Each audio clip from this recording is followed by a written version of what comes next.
नमस्कार दोस्तों, political science and international relations course का अपना बैच स्टार्ट हो रहा है मंडे से। आपका अगर PSI और ऑप्शनल है तो आप इस कोर्स को ज्वाइन कर सकते हो video.onlyis.in पर जाके video.onlyis.in डिस्क्रिप्शन बॉक्स में भी आपको लिंक मिल जाएगा इस वेबसाइट का। वहाँ पे जाके आप इस कोर्स को ज्वाइन कर सकते हो जो कि मंडे से स्टार्ट होगा। आज हम स्टार्ट करते हैं पेपर 1 सेक्शन ए के वेस्टर्न पॉलिटिकल थॉट से। वेस्टर्न पॉलिटिकल थॉट में हम इन सभी थिंकर्स को स्टडी करेंगे। देखो, इससे पहले कि हम प्लेटो से स्टार्टिंग करें, हम बेसिक मतलब जान लेते हैं वेस्टर्न पॉलिटिकल थॉट का। देखो, बिल्कुल सिंपल भाषा में बात करते हैं। अगर कोई पूछ ले प्लेटो के पॉलिटिकल थॉट क्या हैं, होब्स के पॉलिटिकल थॉट क्या हैं, इसका मतलब ये है वो पर्सन पूछ रहा है कि प्लेटो के क्या व्यूज़ हैं पावर के बारे में, स्टेट के बारे में, इक्वालिटी के बारे में, लिबर्टी के बारे में, जस्टिस के बारे में, देश में किसे रूल करना चाहिए इस बारे में। समझ गए ना? मतलब अब आपसे कोई पर्सन पूछ ले JS मिल का पॉलिटिकल थॉट क्या है, तो इसका मतलब ये है वो पर्सन आपसे ये सब चीज़ें पूछ रहा है कि JS मिल के हिसाब से लिबर्टी क्या है, इक्वलिटी के बारे में JS मिल का क्या सोचना है, JS मिल के हिसाब से स्टेट की क्या डेफिनेशन है, किसी स्टेट में रूल करना चाहिए, पॉलिटिकल सिस्टम क्या होना चाहिए, ये सब चीज़ें वो पर्सन आपसे पूछना चाहता है। अब हम टेक्निकल डेफिनेशन जानते हैं। Political thought refers to an account of ideas of prominent political thinkers, यानी जो फेमस पॉलिटिकल थिंकर्स हैं ना, उनके विचारों का विवरण है पॉलिटिकल थॉट। मैं फिर से बोलता हूँ, पॉलिटिकल थॉट का मतलब है फेमस पॉलिटिकल थिंकर्स के आइडियाज़ का विवरण। अब क्वेश्चन ये उठता है, पॉलिटिकल थिंकर्स के कौन से आइडियाज़ का विवरण?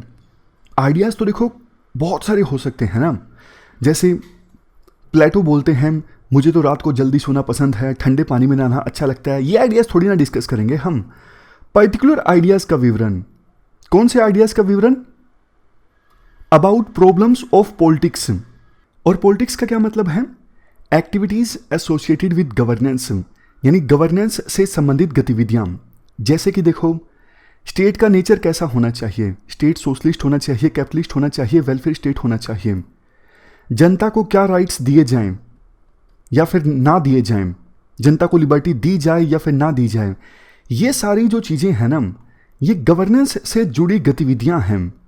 तो इन गवर्नेंस से जुड़ी गतिविधियों के बारे में पॉलिटिकल थिंकर्स के विचारों का विवरण, ये मतलब है पॉलिटिकल थॉट का।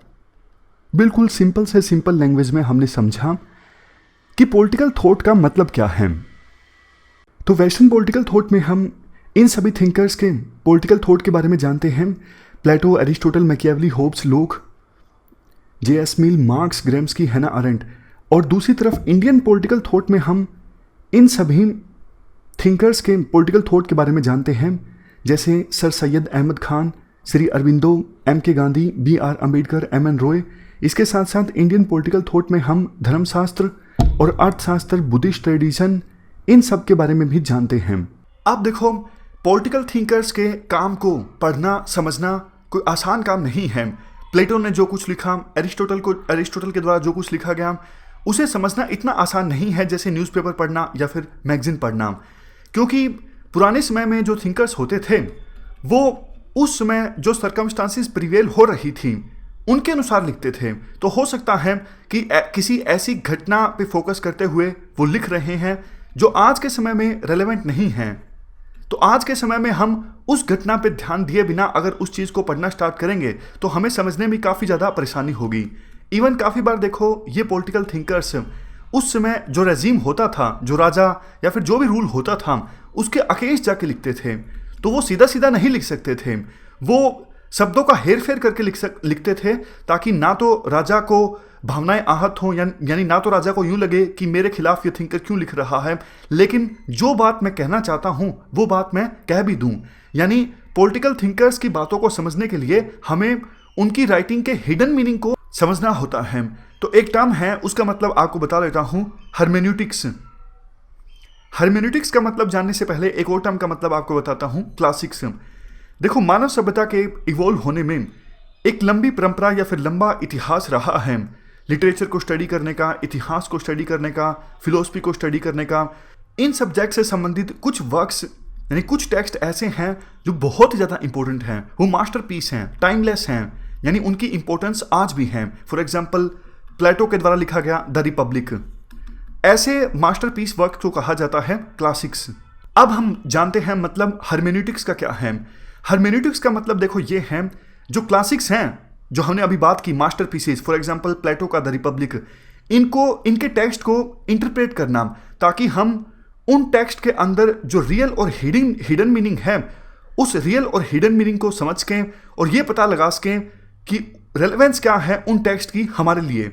ये मतलब है हर्मेन्यूटिक्स का। फिर से रिपीट करता हूँ, जो हमारे मास्टरपीस हैं, फॉर एग्जाम्पल प्लेटो का द रिपब्लिक, इन क्लासिक्स के टेक्स्ट को इंटरप्रेट करना इस तरीके से ताकि हम टेक्स्ट के अंदर मौजूद रियल और हिडन मीनिंग का पता लगा सकें और ये डिटरमाइन कर सकें कि इस टेक्स्ट की हमारे लिए रेलेवेंस क्या है।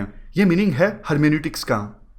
अब देखो, हर्मेन्यूटिक्स के मेनली दो मेथड्स हैं, या फिर आप कह सकते हो दो एप्लीकेशंस हैं। पहली एप्लीकेशन है टेक्सचुअल अप्रोच और दूसरी कंटेक्सचुअल अप्रोच। टेक्सचुअल अप्रोच में फोकस किया जाता है ऑथर्स ने जो कुछ लिखा है, फॉर एग्जाम्पल प्लेटो ने रिपब्लिक बुक लिखी है, तो इस अप्रोच में फोकस किया जाता है जो कुछ लिखा गया है प्लेटो के द्वारा, जो भी टेक्स्ट हैं, उन टेक्स्ट में ही सारी सच्चाई छुपी है। आपको फोकस इस बात पे करना है ऑथर कहना क्या चाहता है, ऑथर का मैसेज क्या है, आपको इस चीज़ पे फोकस करना है। लॉजिक की सहायता से अगर आप समझोगे ऑथर्स के टेक्स्ट को तो आपको सब कुछ समझ में आएगा, लेकिन आपको लाइंस के बीच जो हिडन मीनिंग छुपा हुआ है उस पर फोकस करना होगा। मैं आपको एग्जाम्पल देता हूँ। जैसे देखो, एरिस्टोटल कहता है state is prior to man, यानी स्टेट मैन से पहले है। अब एरिस्टोटल का ये कहने का मतलब ये नहीं है कि स्टेट मैन से पहले आया, नहीं, क्रोनोलॉजी से संबंध नहीं है एरिस्टोटल का इस लाइन में। एरिस्टोटल का कहना यह है, देखो स्टेट वोल है और मैन सिर्फ एक पार्ट है, पार्ट की अपनी अलग से कोई रेलेवेंस नहीं है, वोल की रेलेवेंस है। एनालॉजी के लिए एक एग्जांपल दिया जाता है एरिस्टोटल के द्वारा। जैसे देखो, हमारे शरीर में काफ़ी सारे ऑर्गन्स हैं, हाथ की क्या अलग से कोई रेलेवेंस है अगर शरीर से निकाल दिया जाए? उसी प्रकार से शरीर के विभिन्न अंग्स की रेलेवेंस तभी है वो शरीर से जुड़े हों, यानी पूरी बॉडी की रेलेवेंस है। अगर एक ऑर्गन को बाहर निकाल दिया जाए तो उसकी रेलेवेंस खत्म हो जाती है। तो इसी वजह से एरिस्टोटल ने कहा था state is prior to man. कहने का एसेंस ये है, टेक्सचुअल अप्रोच में फोकस किया जाता है, टेक्स्ट पर फोकस करो, जो कुछ मिलेगा सारी सच्चाई मिलेगी टेक्स्ट में मिलेगी, लेकिन लॉजिक लगा के टेक्स्ट के अंदर जो हिडन मीनिंग छुपा हुआ है उसे पता लगाना होगा। दूसरी अप्रोच है हर्मेन्यूटिक्स की कंटेक्सचुअल अप्रोच। कंटेक्सचुअल अप्रोच में देखो, सर्कमस्टांसिस पे भी फोकस किया जाता है। ऑथर ने जब टेक्स्ट लिखे तो उस समय सर्कमस्टांसिस कैसी थी, क्या कुछ देखा, क्या कुछ समझा ऑथर के द्वारा, वो चाहता क्या था ऑथर, क्यों उसने इस टेक्स्ट को लिखा, तो ये सब चीज़ें फोकस की जाती हैं कंटेक्सचुअल अप्रोच में। एग्जाम्पल दिया जाता है, देखो जैसे होब्स एब्सोल्यूट सॉवरेनिटी की बात करते हैं, मतलब स्टेट बहुत ज़्यादा पावरफुल हो, वो ये बात इसलिए करते हैं क्योंकि उनके जीवन काल में सिविल वार चल रहा था इंग्लैंड में। उसी प्रकार से जॉन लॉक बात करते हैं कॉन्स्टिट्यूशनल गवर्नमेंट की। तो जॉन लॉक कॉन्स्टिट्यूशनल गवर्नमेंट की बात क्यों करते हैं? क्योंकि उनके जीवन काल में ग्लोरियस रेवोल्यूशन आई थी, जिसे ब्लडलेस रेवोल्यूशन भी कहा जाता है। उसी प्रकार से रूसो के जीवन काल में फ्रांस में काफ़ी सारी मूवमेंट्स इमर्ज होकर आई थी, इसलिए रूसो पॉपुलर सॉवरेनिटी की बात करते हैं। यानी ऑथर ने जो कुछ भी लिखा है उस पर प्रभाव है, उनके जीवन काल में क्या कुछ घटित हुआ, ऑथर चाहते क्या थे, उनका लक्ष्य क्या था, तो इन सब बातों का भी प्रभाव पड़ता है ऑथर ने लिखा क्या कुछ है। अंत में ये कहा जा सकता है, देखो एक अप्रोच से काम नहीं चलेगा पॉलिटिकल थिंकर्स के विचारों को इंटरप्रेट करने के लिए, इसलिए दोनों अप्रोचेस को अपनाना होगा। क्योंकि सिर्फ टेक्सचुअल अप्रोच से काम इसलिए नहीं चलेगा, बहुत सारे टेक्स्ट ऐसे होते हैं जिनकी relevance over the period of time खत्म हो जाती है, इसलिए सर्कमस्टांसिस हमें पता हो तभी हम इंटरप्रेट कर सकते हैं टेक्स्ट को, और सिर्फ सर्कमस्टांसिस से भी हम अंदाज़ा नहीं लगा सकते, टेक्स्ट पे हमें डिपेंड होना होगा और टेक्स्ट से हम बहुत ज़्यादा डाइवर्ट भी नहीं हो सकते। इसीलिए दोनों अप्रोचेस को कंबाइन करके हम क्लासिक्स को इंटरप्रेट कर सकते हैं। जनरली वैसे एक स्ट्रेटजी प्रपोज की जाती है, इंपॉर्टेंट नहीं है, लेकिन जान लीजिए किस प्रकार से क्लासिक्स को इंटरप्रेट किया जा सकता है। सबसे पहले प्रॉब्लम को सिलेक्ट कीजिए। फॉर एग्जाम्पल, प्लेटो द्वारा दिए गए जस्टिस के कंसेप्ट को हमें इंटरप्रेट करना है, तो रेलेवेंट टेक्स्ट उठाइए। द रिपब्लिक में जस्टिस का कंसेप्ट गिवन है, द रिपब्लिक को हम उठाएंगे। ऑथर की जो लाइन ऑफ आर्ग्यूमेंट है उस पर फोकस करेंगे, यानी प्लेटो ने किस प्रकार से आर्ग्यूमेंट्स दिए हैं जस्टिस के कंसेप्ट को एक्सप्लेन करते वक्त, तो उस लाइन ऑफ आर्ग्यूमेंट्स पे यानी आर्ग्यूमेंट्स के फ्लो पर हम फोकस करेंगे। उसके बाद हम फोकस करेंगे over the period of time विभिन्न थिंकर्स के द्वारा प्लेटो के जस्टिस रिलेटेड टेक्स्ट को किस प्रकार से इंटरप्रेट किया गया है। अब देखो, सभी ने एक प्रकार से तो इंटरप्रेट नहीं किया होगा, डाइवर्स इंटरप्रिटेशन हो सकती है प्लेटो के जस्टिस के कंसेप्ट की। तो हम देखेंगे और कंपेयर करेंगे डाइवर्स इंटरप्रिटेशन को ओरिजिनल टेक्स्ट के साथ।